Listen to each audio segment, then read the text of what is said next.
Boa noite a todos. Acredito que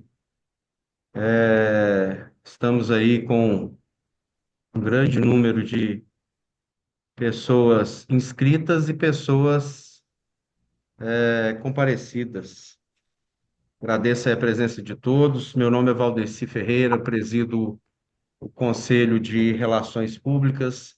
A gente assumiu agora a gestão 2025 e 2027 e inauguramos aí a nossa atividade de gestão, tendo Sandra Barroca como nossa convidada, indicada pela Fabi Ribeiro, desculpa, que está aqui conosco, para a gente poder iniciar aí os trabalhos com muita competência. Eu queria fazer aqui alguns anúncios, gente, só para a gente poder ter algum controle. Nós teremos 40 minutos de atividade. Sandra, a gente já conversou um pouco antes, ela deve falar tudo em 30 minutos de alguma coisa. Já me apresentou o assunto, eu acho que todos nós aqui teremos uma, um aumento no conhecimento para aqueles que já atuam na área.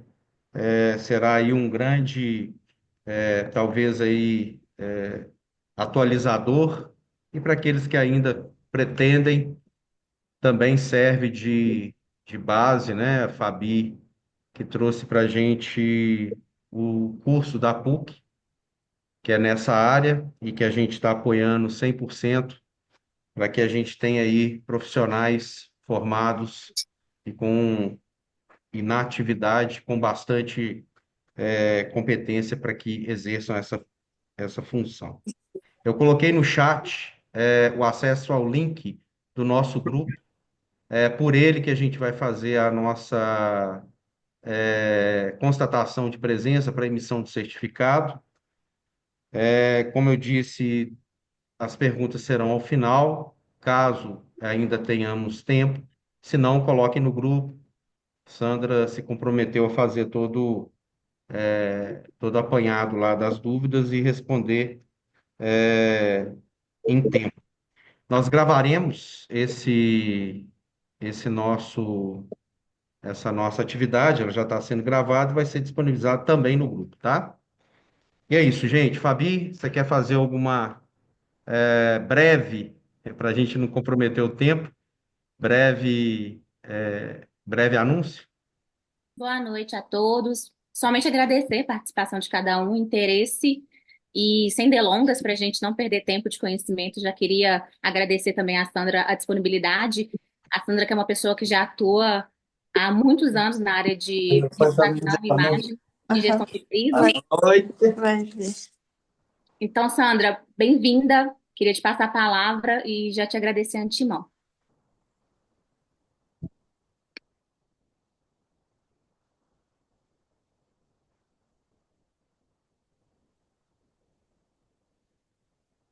Pessoal, primeiro aqui, antes de começar a compartilhar, uma boa noite para todo mundo. Eu que agradeço a Fabi, agradeço a Valdeci aí pelo espaço, pela oportunidade. Eu só estou com um desafio enorme aqui de falar sobre um assunto que eu gosto tanto em tão pouco tempo, né? Então, caso a gente tenha dúvidas, se vocês tenham dúvidas, por favor, coloque no chat. Eu queria pedir para todo mundo também colocar no mudo os seus microfones, né, para que não interrompam, não atrapalhem os outros colegas aí a assistir essa apresentação.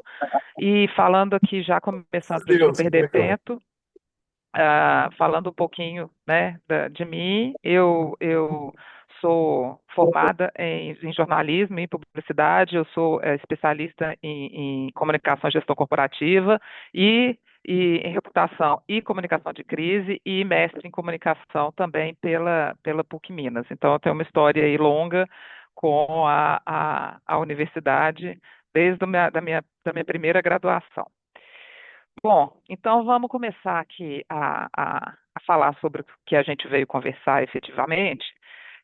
Mas antes de falar sobre imagem e reputação, eu acho que a gente só tem que dar um pequeno passinho para trás para começar a falar sobre a questão da identidade.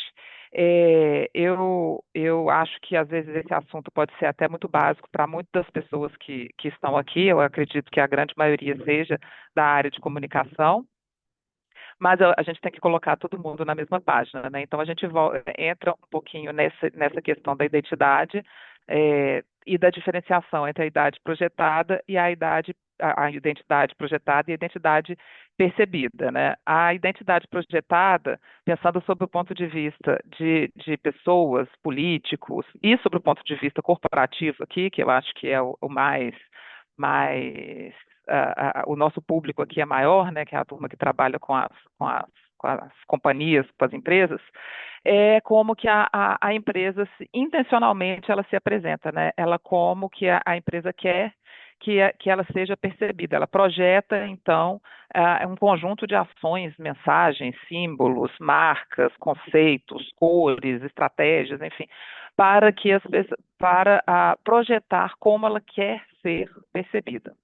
Mas na vida tudo é uma construção de sentidos, né? Não adianta a empresa só querer projetar, sem pensar que do outro lado tem alguém que vai perceber aquela ação, aquele mosaico a empresa está construindo.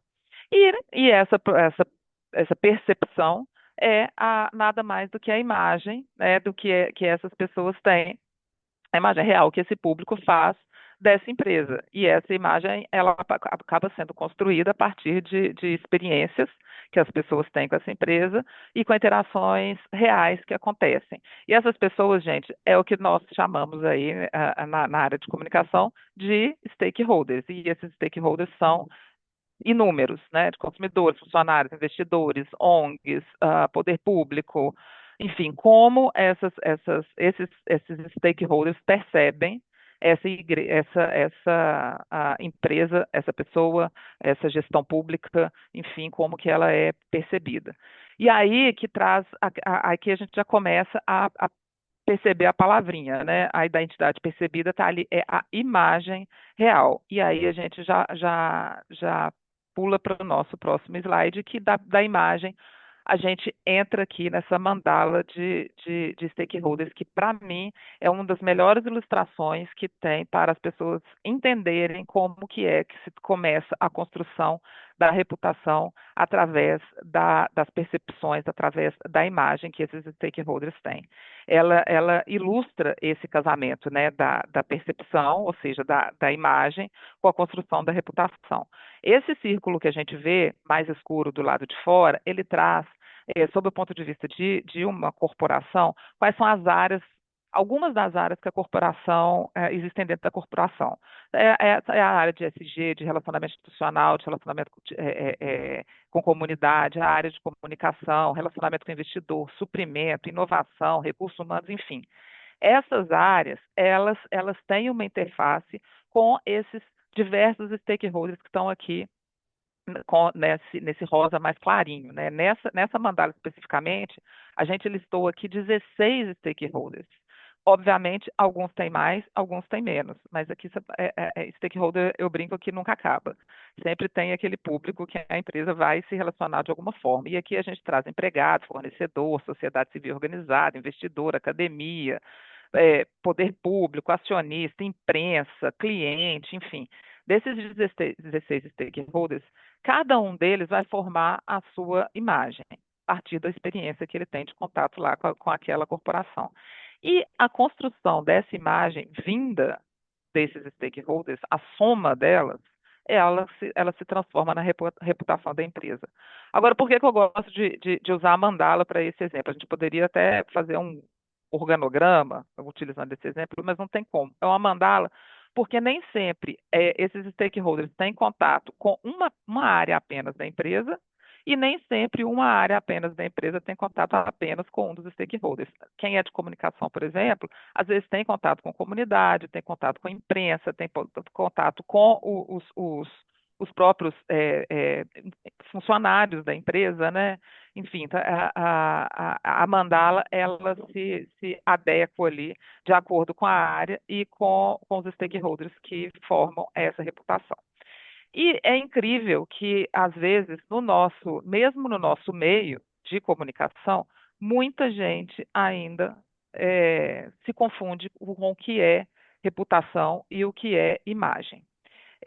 Então, a gente aqui, de maneira muito simplificada, até porque a gente tem muito pouco tempo, a gente não consegue aprofundar muito nesse tema, eu trouxe aqui 5 tópicos de um e de outro para a gente conseguir diferenciar o que é imagem e o que é reputação. Às vezes a gente vê, muitas vezes, imagem e reputação sendo utilizadas como sinônimos. Não são. Uma constrói a outra. A imagem, então, aqui nesses 5 tópicos, você sempre tem que pensar que a imagem é aquela percepção imediata que os stakeholders têm daquela pessoa, daquela corporação, daquela gestão, enfim, ela pode ser também influenciada por uma comunicação visual, ela pode ser alterada rapidamente, tanto para o lado positivo quanto para o lado negativo, baseado na experiência que aquele stakeholder está vivendo ali. Ela também pode ser relacionada ao marketing e ao branding, e ela depende essencialmente das primeiras impressões que acontecem ali. Aí, Sandra, você falou que ela pode ser alterada. Pode ser alterada, mas a primeira impressão, gente, isso é uma grande verdade, ela é a que fica.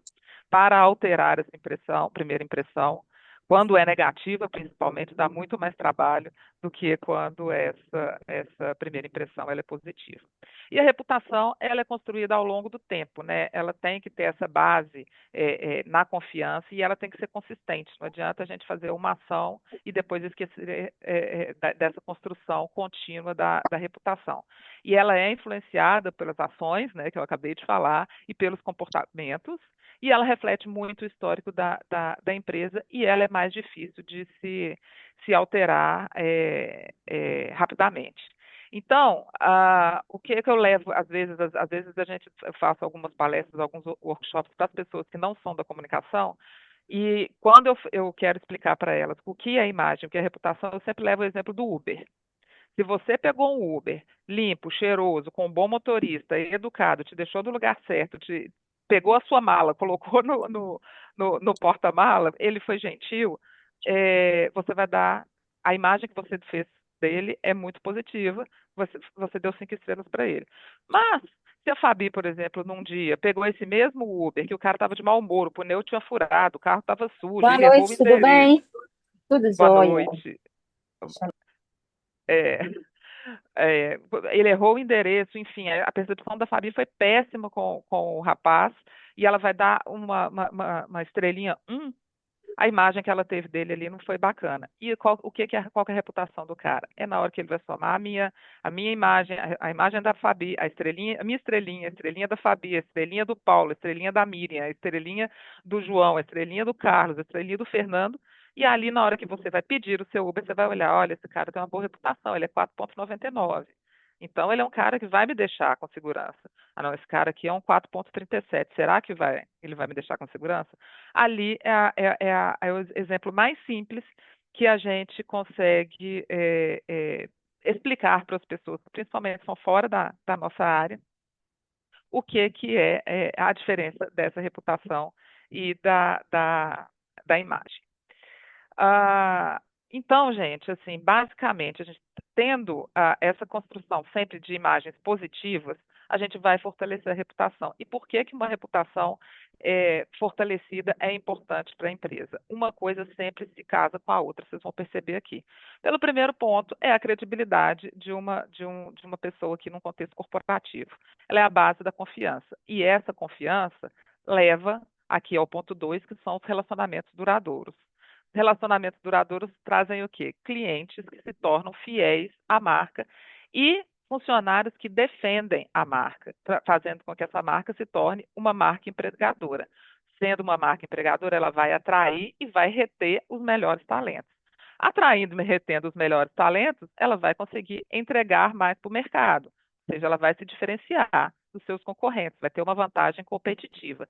E dentro dessas vantagens competitivas, atualmente a gente não pode deixar de falar da questão da responsabilidade social, né? O compromisso que essa corporação ela tem com a sociedade. E aí, atrelado também a esse compromisso, a gente chega nos investidores, né? Esses investidores, principalmente os investidores ESG hoje, eles analisam essa questão da responsabilidade e da reputação dessa corporação para investir ali naquela empresa. Atraindo investidor, você faz sempre a corporação crescer. Então, essa é toda a importância da reputação fortalecida aqui. E aí a gente chega no ponto 8, que é um ponto que a gente vai trazer aqui, que é o segundo passo, é o ponto da proteção. Quanto mais forte a reputação, mais chances de, quando ela for acometida por uma crise, ela consegue se proteger e ser menos impactada. Então, a reputação é uma poupança que se faz para os momentos difíceis. Ela é um escudo nesses momentos de crise. Ah, Sandra, mas eu trabalho numa empresa pequena, não vou ter crise nunca. Vai. Independente do tamanho da empresa que você trabalha, independente se você, quem mexe aqui muito com assessoria pessoal, a gente teve, né, eu conversando com a Fabi, o vazamento aí dos influencers, da lista dos influencers. A gente tem os políticos, que às vezes, de vereador a presidente da República, enfim, as crises estão ali, gente. E dentro das empresas, pode ser empresa de pequeno, médio ou grande porte, as crises elas vão existir. Não adianta você falar que não vai existir crise. Eu brinco que as crises são bombas. A gente tem uma prateleira de bombas. Aí a gente não desativa essas bombas. A gente tem que evitar cutucar as bombas para que elas não estourem. E é por isso que a gente traz aqui essa imagem dessa bombinha, que depois eu fiquei pensando que parece uma bola de Natal suja, né? Mas é uma bomba, tá, gente? Que aqui explodiu. A comunicação de crise. Sandra, explodiu a crise. Não teve jeito, uma das bombas foi cutucada. Então, se você tem uma reputação fortalecida, o impacto dessa crise pode ser que seja menor. E uma bomba pode desencadear o estouro de outras, tá, gente? Então, assim, é por isso que a gente precisa de um passo zero aqui. Aqui eu trouxe 9 passos da comunicação de crise, mas a gente tem um passo zero anterior a todos eles. Esse passo zero é prever os riscos, prever as potenciais crises que qualquer empresa pode enfrentar. E assim, eu brinco que a capacidade do ser humano de fazer bobagem é infinita. Então, existe uma infinidade de coisas que às vezes a gente nem consegue mapear, e principalmente na era das redes sociais, são crises que a gente não consegue mapear, mas quanto mais a gente mapear e quanto mais a gente saber que aquela crise pode acontecer um dia e se prevenir para que ela não aconteça, melhor. Mas uma vez ou outra elas vão acontecer, e isso é indiscutível, não tem como, qualquer corporação passa por isso. E aí, o que você tem que fazer? Aqui, a gente tem esses 9 pontos, eles são bem manualescos, assim, eles são menos teóricos e mais manualescos. O que é que eu faço nesse primeiro momento? A gente avalia inicialmente a crise e compreende qual que é a situação que ocorreu ali. Identifica as partes envolvidas e no passo 2 a gente já forma uma equipe de crise, né? A gente faz o famoso comitê de crise. Por que esse comitê? Porque não existe nada mais difícil do que gerir internamente a crise. Às vezes todo mundo dá opinião, todo mundo acha que tem que fazer isso, e os especialistas na crise têm que ficar ouvindo todo mundo e só atrasa o nosso processo. Então, você tem que estabelecer esse comitê de crise, restringir ali para aquele comitê as ações decisórias e definir um porta-voz. Quem vai ser o porta-voz que vai falar com os outros sobre a crise? Nesse momento, elaborar as mensagens-chave e, dentro dessas mensagens-chave, ser claro e transparente sempre e assumir a responsabilidade da causa da crise, se for o caso, e oferecer soluções e planos de ação, se for o caso. Ou seja, se você realmente está ali envolvido na crise e a crise foi causada por você. Isso também a gente vai falar, essas são aplicações que algumas teorias que a gente vai falar mais na frente um pouquinho, elas se encaixam. No ponto 4, fazer a comunicação imediata, né, comunicar rapidamente, usar múltiplos canais. Hoje a gente vive num universo multiplataforma, vamos usar isso a nosso favor e evitar o silêncio, porque quando a narrativa errada do outro entra, para você desfazer aquela narrativa, desmentir, é muito mais difícil do que você já estabelecer a narrativa e explicar o que está acontecendo desde o início. E a partir disso começa o monitoramento e a gestão de mídia. Monitorar sempre para a gente ver o resultado e ver, e para evitar que as outras crises potenciais, aquelas que eu falei que uma crise pode desencadear a outra, aconteçam, né? Responder sempre à imprensa, gente, com compromisso, com empatia e dar atualização contínua. O jornalista, ele não é inimigo das corporações, gente. O jornalista, ele é a voz da sociedade. E se a gente tem uma responsabilidade social, a gente precisa de ter esse relacionamento muito ajustado com o jornalista, né? E voltando também a essa questão da responsabilidade corporativa que a gente tem aqui, caso a crise realmente seja efetiva, comprometer com a resolução da crise, fornecer atualizações regulares, não só para a imprensa, mas para a comunidade atingida, para o poder público, se necessário, para fornecedores, enfim, para aquela gama de stakeholders daqueles 16 que eu mostrei no slide anterior, e evitar promessa.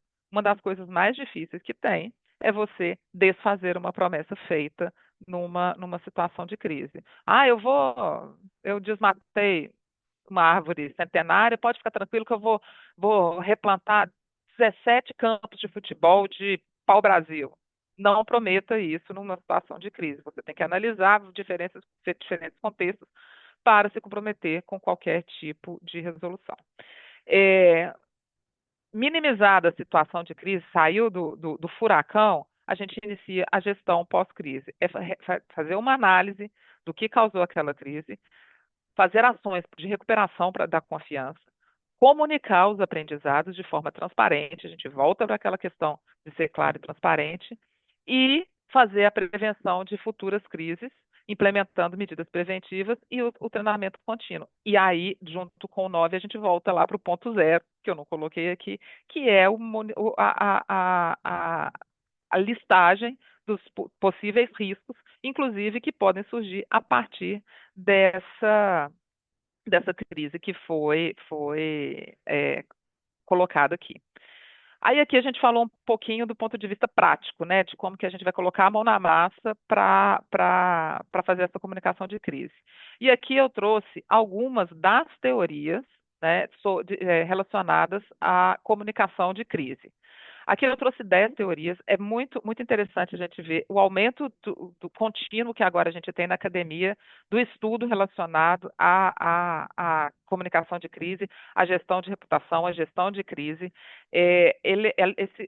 Esse boom começou muito a partir dos anos 90, e muito no Brasil, acho que no Brasil de 2010 para frente, o Brasil chegou atrasado nessa questão desse tipo de estudo, mas aqui a gente tem algumas dessas teorias. Trouxe aqui 10 teorias, dentre elas a mais famosa no momento, que é a SCCT, que é a Situational Crisis Communication Theory.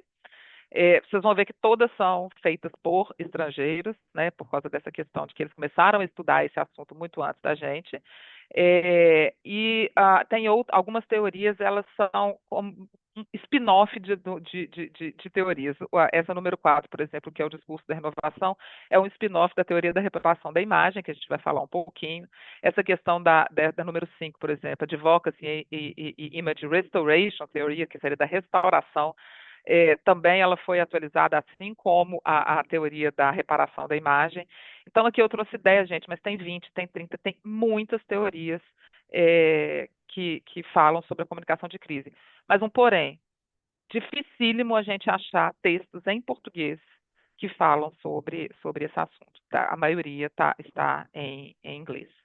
E aí eu trouxe aqui essa que é também uma das mais famosas, que é a Image Repair Theory, que é a teoria da reparação da imagem.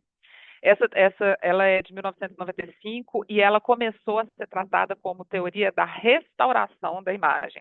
Mas em 2015, o William Benoit, ele renomeou para reparação da imagem. Por quê? Porque restauração para ele é alguma coisa que pode ser completamente restabelecida. Se você restaurar uma imagem sacra, por exemplo, com um bom restaurador, você nem percebe que aquela imagem foi restaurada. Ela fica ali totalmente restabelecida, sem nenhuma memória de uma crise, vamos colocar assim, ou do que ela passou. A reparação, não. A reparação você conserta, mas a memória fica ali. E por que que ele traz isso? Porque ele acha, e ele tem razão, de que toda vez que uma empresa passa por uma crise, essa empresa vai ter na sua história aquela memória, aquela cicatriz. Né? Então, por isso que ele colocou como reparação. E aqui tem cinco tópicos que ele coloca para a gente aplicar em uma crise, que seria, no primeiro passo, a negação, que é negar que aquela crise você tem a ver com aquela crise, isso acontece muito. É, tem a transferência de culpa, tipo, eu não fui o causador da crise, outro que foi. A evasão de responsabilidade, que minimiza um pouco a culpa, traz justificativas, tenta mostrar boas intenções, aquilo só aconteceu porque eu tive uma boa intenção de fazer isso, né, e traz uma provocação de que aquilo iria acontecer. Tem a redução da ofensiva, que seria a minimização de danos, um reforço no posicionamento, se diferenciar de crises anteriores, a transcendência, né, tentar se transcender daquela crise, se deslocar daquela crise e já focar no futuro.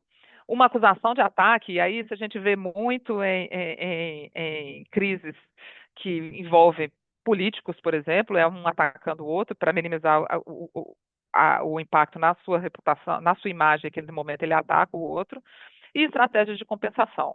Né? Eu vou ter que compensar, eu causei a crise, eu vou ter que compensar de alguma forma. A ação corretiva, né, quando você começa a reparar os danos, e a mortificação, que é o pedido de desculpa simples e honesto. E aí, gente, eu trouxe aqui 3 casos da aplicação dessa teoria da reparação da imagem em crises que aconteceram. Eu trouxe 3 casos aqui de crises que aconteceram fora do Brasil, porque eu sei que aqui a gente tem muita gente se cadastrou, e eu não queria trazer nenhum caso aqui que envolvesse a empresa que alguém que está aqui que trabalha, ou já trabalhou, ou que tem uma informação privilegiada. Aqui a nossa análise é a aplicação da teoria vista de fora. Então, o primeiro caso que eu trouxe aqui é da Domino's Pizza.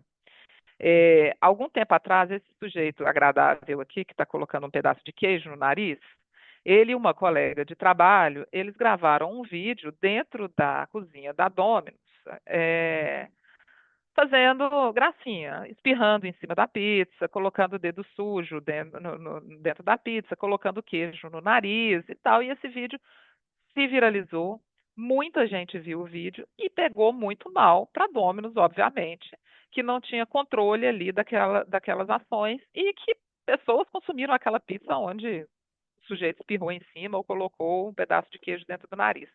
O que que a Domino's fez? Imediatamente ela reconheceu a culpa e teve um pedido de desculpa do CEO. Gente, não foi do dono da franquia, foi o CEO que pediu desculpas pela aquela ação desses 2 funcionários. E imediatamente ele já foi para o ponto 4, ponto 5 lá da teoria, né, que é a mortificação, e ele veio no ponto 4, que é a ação corretiva. Ele começou a reparar os danos. Como? Demitiu, né, os 2 envolvidos no vídeo, e fez uma revisão mundial dos protocolos de higiene da Domino's, além de implementar uma supervisão maior, né, nesses processos produtivos, e aproveitou e lançou um novo cardápio. Então, ele aproveitou a crise para lançar um novo cardápio. Como resultado, as pessoas perceberam que o pedido de desculpas foi sincero e que a Domino's estava ali, realmente melhorando a sua atuação, e as pizzas da Domino's passaram a vender mais. Ou seja, aqui a estratégia aplicada de uma forma que deu certo. Essa outra aqui, que esse caso é recente, né? Vocês devem lembrar do Dieselgate da Volkswagen, quando eles faziam uma alteração na emissão de CO2 do diesel, né? Quanto emitia de CO2, eles colocaram que emitia um padrão e depois foi descoberto que eles emitiam muito mais CO2 do que realmente estava estabelecido ali naqueles testes que eles estavam executando. Eles adulteravam o teste, adulterava os resultados da emissão de CO2. Imediatamente também o CEO da Volkswagen pediu desculpa, reconheceu a culpa e preparou o ponto 4 aqui, a ação corretiva, começou a reparar os danos, fez um recall mundial de veículos e começou a investir em tecnologias mais limpas. E passou depois para o ponto 3, que é essa a compensação, né, que foi a redução da ofensiva. Pagou, nesse caso aí não teve como, pagou as multas e fez acordos judiciais, não ficou na justiça brigando, né, reconheceu a culpa, pagou e fez esses acordos,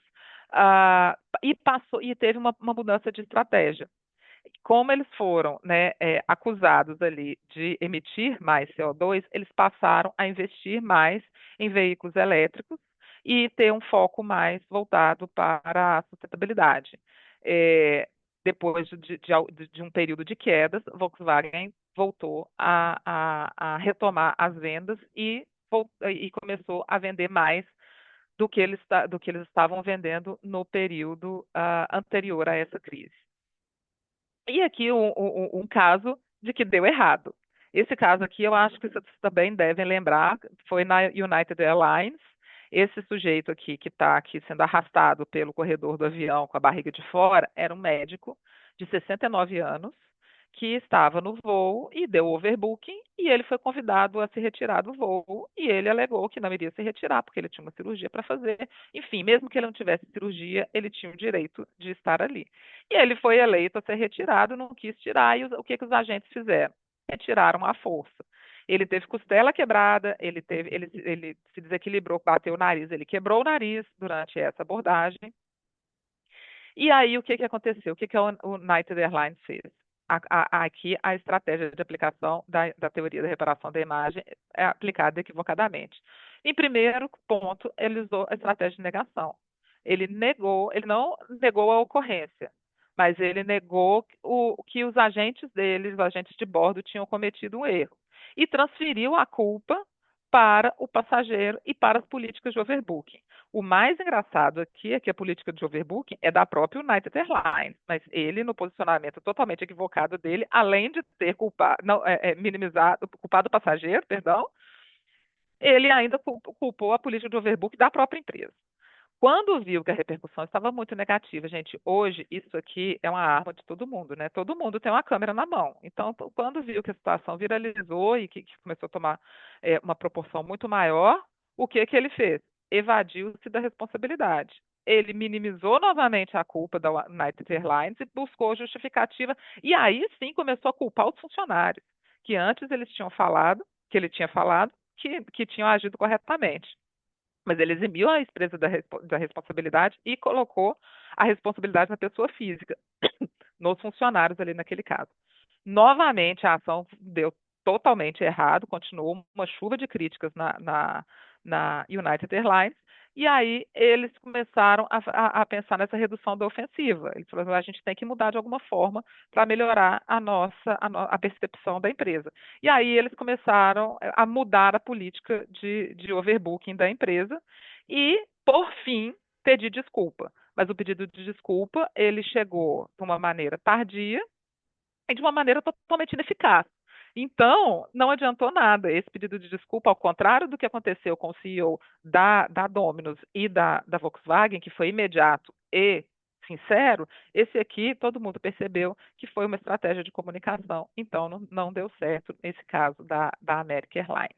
Então, trouxe esses casos aqui para a gente ver como que essas teorias elas podem ser aplicadas na prática e são aplicadas na prática. Então, eu convido todos vocês a quando verem um posicionamento lá numa reportagem do jornal da empresa, de como, olha o que ele está fazendo aqui, o que aconteceu aqui, como que ele usou a negação aqui, ou como que ele está se evadindo aqui da sua responsabilidade, ou como ele está assim admitindo a culpa. Enfim, convido a todos a fazer esse exercício aí toda vez que assistir jornais, lerem posicionamento. Então, assim, quando chega a nota oficial é um delírio, né? A gente vê a nota completa, você vê ali toda a estratégia sendo traçada ali. E aí, gente, para finalizar, na teoria da reparação da imagem, o William Benoit, ele traz uma metáfora que eu acho ela muito interessante e clássica, né? Que é, opa, voltei aqui, que é a metáfora do vaso de flores, né? Você quebra um vaso de flor, você pode colar o vaso de flor, ele pode receber a água, ele pode receber a flor, ele pode, inclusive, ter outra função, mas aquela marca vai continuar lá. E é por isso que é a teoria da reparação. Aquela marca não pode ser esquecida na empresa que sofre a crise e ela não, com certeza, não será esquecida, principalmente pelos stakeholders que foram atingidos por aquela crise. Então, mais uma justificativa dele para deixar de nomear a teoria dele como restauração da imagem para reparação da imagem. Hoje a gente repara uma imagem que sofreu uma crise, né? Mas a gente não consegue restaurar de maneira nenhuma. Basicamente é isso, gente. Eu nem sei se eu consegui falar em meia hora, se foi um pouquinho rápido, um pouquinho corrido, mas era o que eu trouxe aqui para vocês. Está aqui o meu LinkedIn. Se vocês quiserem entrar em contato comigo, pode entrar, pode trazer as suas dúvidas, que eu vou ficar muito feliz em responder e interagir com todo mundo. E aí eu acho que a gente devia. E isso aqui é só uma pílulazinha, né, Fabi? Do que é o curso, né, de imagem, reputação e comunicação de crise da PUC, que eu acho que Fabi vai falar um pouquinho. É um curso que eu tive o prazer de criar, né, na época que eu morava em Belo Horizonte, e hoje ele está aí sob a coordenação da Fabi. Fico muito feliz e muito orgulhosa que ela tenha abraçado esse curso que foi montado com muito carinho aí para as pessoas aprenderem um pouquinho sobre a gestão de reputação e também sobre a comunicação de crise. Obrigada, Sandra. Gente, dá vontade de ficar horas e horas ouvindo a Sandra falar, né? E dá vontade de analisar vários cases aqui, várias coisas que acontecem que a gente vê, né? Principalmente agora com o advento das redes sociais. Então, a gente ainda tem mais ações para analisar. Eu vi que tem algumas perguntas aqui. Eu vou pedir para as pessoas que enviaram as perguntas no chat para passar essas perguntas para o nosso grupo, que a Sandra vai responder. E foram perguntas muito interessantes. Eu queria fazer um convite agora para a Fernanda Cabral, a Fê Cabral, que coordena juntamente comigo o curso da PUC, para ela trazer um pouquinho para vocês saberem mais informações sobre quais são as disciplinas dentro do curso, o que que a gente pode acrescentar para vocês. E também depois a gente vai terminar essa nossa comunicação, né, tanto com a Sandra, vou pedir a Sandra também se ela puder enviar esse material que foi riquíssimo lá no grupo, a gente pode continuar o nosso contato pelo grupo, tá bom, pessoal? Fê, boa noite, bem-vinda, obrigada. Boa noite. Tá mudo, seu microfone. Agora sim? Agora sim. Ótimo. Bom, Gente, gente, deixa eu boa só noite. pontuar aqui, temos 1 minuto e meio, tá? Tá Vai cair o ok. link. É só para passar aqui para vocês rapidinho, né, o curso de gestão da imagem e reputação e comunicação de crise. Aqui é a nossa grade, né, que a gente trabalha. E Sandra, tudo bom? Aqui é a grade que a gente trabalha as disciplinas, né? Dentro de cada uma das disciplinas, a gente vai trabalhar um pouquinho disso que a Sandra falou, né? Dessa bomba que estoura na empresa. Então, e como que a gente vai comunicar isso, né, para o nosso público, para o nosso consumidor, para as pessoas afetadas, para os nossos stakeholders, né? Então, a ideia do curso é bem trabalhar nessa linha, né? Então, eu trouxe aqui as disciplinas para vocês. Um outro curso que a gente coordena também, que tem um pouco de aderência ao que vocês têm interesse, é o curso de branding, que ele não trabalha a crise, mas ele trabalha antes de vir a crise, né? Assim, trabalha um pouquinho, né? O que acontece quando tem a crise, mas ele trabalha o antes também, né? Como tratar para que a crise não ocorra, né? E eu queria deixar aqui o link para vocês de ambos os cursos, né? O de gestão da imagem, reputação e comunicação de crise e o link do curso de branding. E vai ser um prazer recebê-los lá para estudarem um pouco mais e conversarem um pouco mais sobre isso com a gente. Fernanda, Fabi, Sandra, agradeço a presença de todos. Faltam apenas 20 segundos. Lembrando que essa aula está sendo gravada, vai ser disponibilizada no grupo. A emissão de certificado, a comprovação da presença também pelos que entraram no grupo. E encaminharemos a todos todas as informações sobre o curso. E, Sandra, é aquilo, a gente falou que ia dar certo e deu.